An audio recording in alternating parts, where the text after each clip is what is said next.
Bakit nga ba big deal kapag may isang whale na naglong kay XRP? Sa mundo ng crypto, may isang klase ng galaw na hindi po pwedeng baliwalain. Ito ay kapag ang isang whale gumamit ng mataas na leverage para tumaya sa direksyon ng market. Kamakailan lamang ay meron pong isang malaking wallet na kilala bilang 0x8 AAE at siya ay gumawa ng eksaktong ganitong galaw. Siya ay nag 20 times na long kay XRP gamit po ang decentralized derivatives platform sa Hyperliquid. Hindi po ito simpleng trade. Isa itong malakas na signal dahil ang ganito pong laki ng position ay karaniwang ginagawa lamang ng mga trader na may malinaw na thesis. Para po sa atin bilang mga traders at holders, ang tanong ngayon ay simple. Ano po ang kanyang nakikita na maaring hindi pa nakikita ng karamihan? Kaya yan po ang siyang ating pag-uusapan sa video na ito. At ayan, ano nga ba ang detalye ng 20 times long position na ito? Ayon po sa on-chain analyst na si Saif Crypto rito, ang entry price ng whale ay nasa bandang $2.0191. Ang notional size ng position ay humigit kumulang $1.4 million. Kapag sinabi nating notional size, ito ang kabuuang exposure, hindi lang ang collateral. Dahil 20 times leverage ito, maliit na galaw lang ni XRP pwede nang magresulta sa malaking tubo o malaking lugi. Ibig mong sabihin nito, hindi po basta-basta ang desisyon. Ang whale na ito ay naglalagay ng kanyang kapital sa linya dahil naniniwala siyang may upside sa XRP. Sa ganitong klaseng trade, ang confidence ay hindi galing sa hype, kundi sa analysis.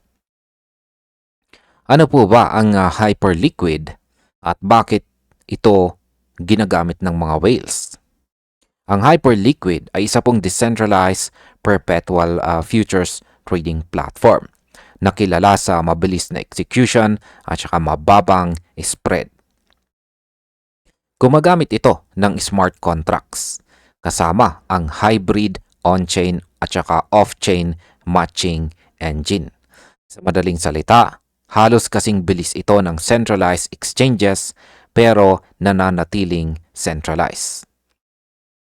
Dito po pumapasok ang mga whale dahil pwede po silang gumamit ng leverage na hanggang 50 times depende sa asset. Para kay XRP, ang 20 times ay sapat na para i-maximize ang capital efficiency. Ngunit tandaan, mas mataas ang leverage, mas mataas din ang liquidation risk. Kaya kung nandito ka, hindi ka pumasok para maglaro. Ano naman po ang ibig sabihin ng 20 times leverage sa totoong market movement?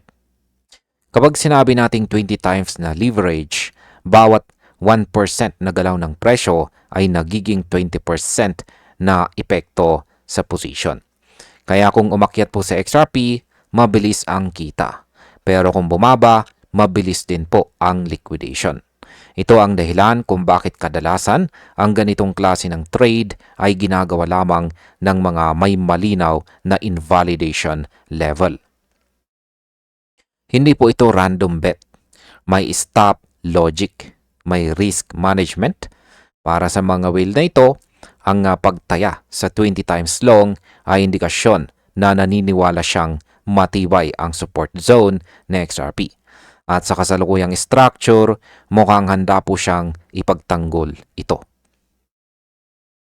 Ngayon ay paano po ito naiiba sa ibang whale behavior kay XRP?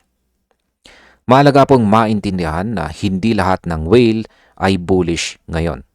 Sa katunayan, may mga malalaking wallet din na nag 20 times, 20 times short kay XRP kamakailan. Ibig sabihin, hati ang opinyon ng smart money.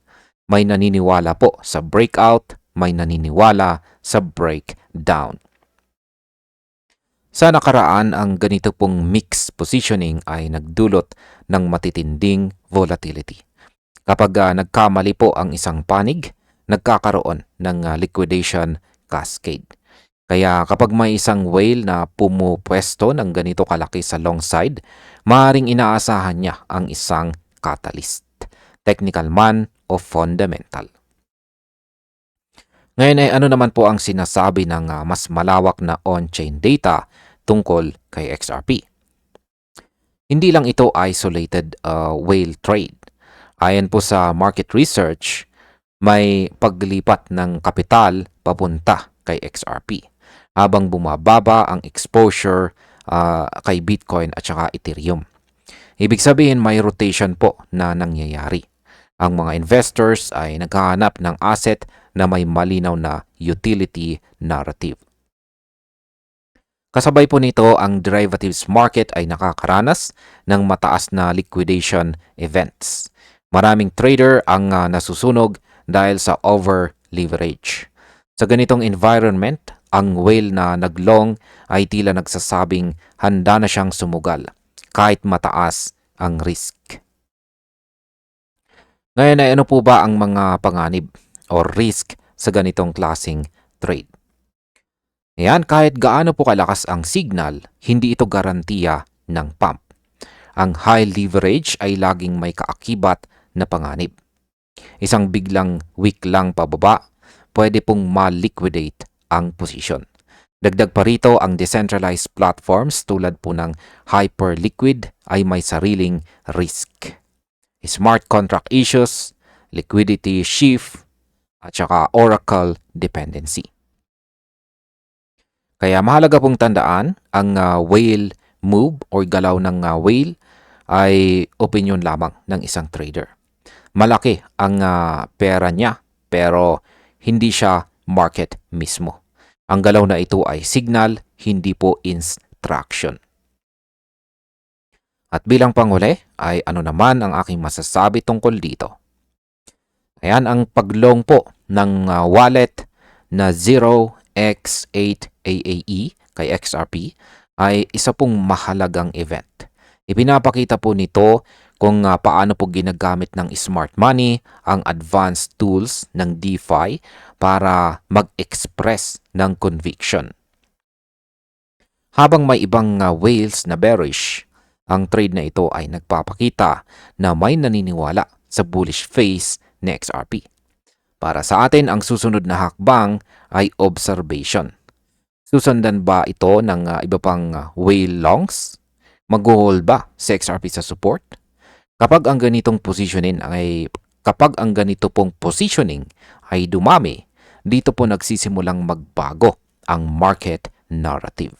At ayan, hanggang dito na lamang po tayo sa video na ito mga ka-crypto. Maraming salamat sa panunood.